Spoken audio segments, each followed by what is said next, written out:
Hey, what are we doing? Reading through the whole New Testament. When are we doing it? All year long. What time is it? It's week 33. Okay? 33rd week, and we're continuing in Romans. Now, this week we get to the part of Romans where Paul tells people how to put the power of the gospel into practice and what it's going to mean for the Roman church to live consistently with the gospel, with the division between Jew and Gentile that they've had. So, as we're reading these chapters, they're going to seem less theological. Well, they're very theological because they're applied theology.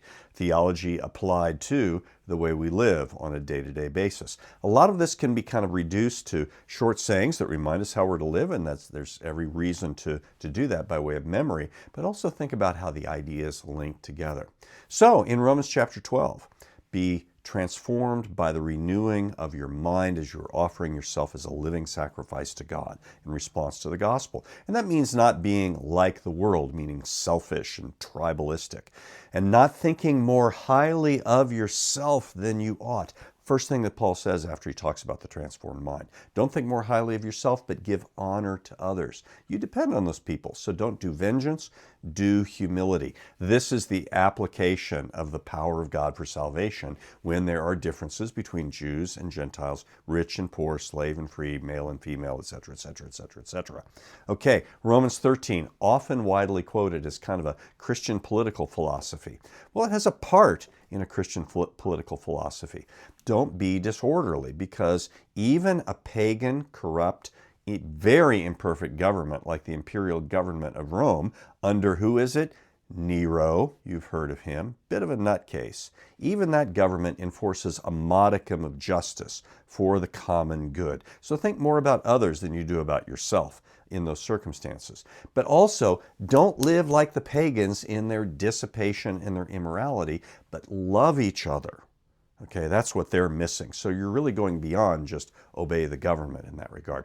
Now, chapter 14 is about food, as so much of the New Testament is, right? And in this case, don't divide yourselves over food, even at the point of just avoiding certain kinds of people because they eat foods that you don't like or that you don't approve of. The specific issue is food offered to idols, but this could also apply to other issues of clean and unclean food, like those between Jews and Gentiles. And what's the message here? Because you live in humility and care about other people, this means that you will follow the other guy's rules and not insist on your own scruples. You're not going to divide the body of Christ, because doing that is an act of unfaith. All right, chapter 15 is a bit of a hodgepodge, but it's also got the central message of Romans in it, I think.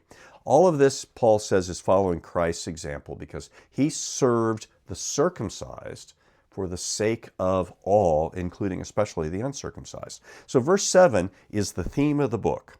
Welcome one another as Christ has welcomed you for the glory of God. You've got to embrace one another because that's what Christ did for you. It's just being a follower of Jesus. It's responding to what he has done for you. So Paul says, one way you can do this is help me out as I'm coming to Rome on my way to Spain. It's not going to work out that way for Paul, as we remember from Acts, but that's his intention, and it's a reflection of the gospel. Now, Romans 16, it seems like one of those things where we're reading a lot of names, because it's one of those things where we're reading a lot of names. But notice what Paul says about those names. They're examples of what it means to follow Jesus. As we look carefully, we see men and women in prominent positions. We see big-time officials like, guys who work in the government of the city of Rome, and a fellow by the name of Tertius, whose name means number 3, who is the one who is actually penning the letter as Paul is giving him instructions on what to write. So the church is bringing all these folks together. All right, that's going to wrap up Romans. We're going to have one day in 1 Corinthians. We'll talk more about 1 Corinthians next week. But let's for now realize 1 Corinthians is written by Paul to a church with a lot of problems. The problems start with factionalism. People dividing up according to, who are you loyal to? Are you loyal to Paul? Are you loyal to Peter? Or Cephas, as people like to call him, using his really heavy Jewish name? Are you loyal to Apollos? He's the guy who's the great speaker. Or are you loyal to Christ? Okay. Well, Paul says this is a bunch of nonsense. We're all supposed to be loyal to Christ. He's the one who died for us. But we're going to notice as we read all of Corinthians, 1 Corinthians, that with all of the problems that Paul is addressing, there is one that is at the center. The problem is pride. The solution is love. It sounds a lot like Romans, doesn't it? I think it sounds like a lot like the human condition. Okay, enjoy your reading this week. We're kind of in the centerpiece of Paul's thinking as we have usually understood it. So there's a lot to soak up. Bless you on the journey.